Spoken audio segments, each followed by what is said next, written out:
Let's decode the biometric illusion guarding your digital life. Because the security you trust most, it has limits. You trust your scanner, right? Well, researchers literally bypassed it using just a standard printer and some household gelatin.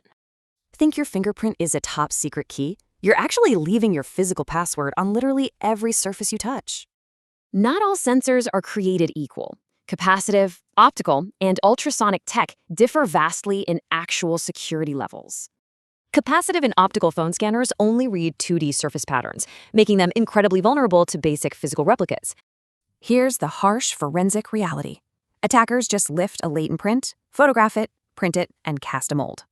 This resulting gelatin membrane acts like synthetic skin. It clinically bypasses commercial capacitive scanners with terrifying ease.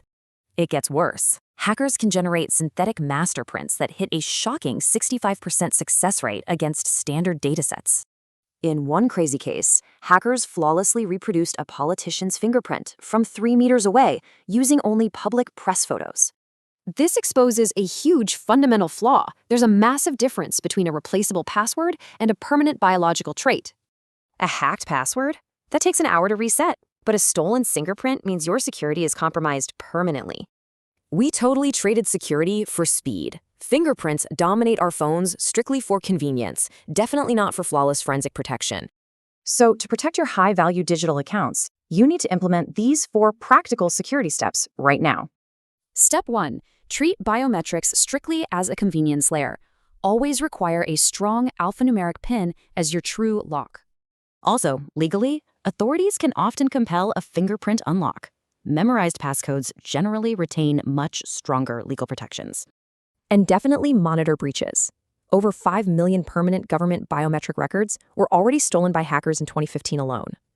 Looking ahead, the security landscape shifts toward 3D subdermal vein patterns and behavioral biometrics, like your specific typing rhythm.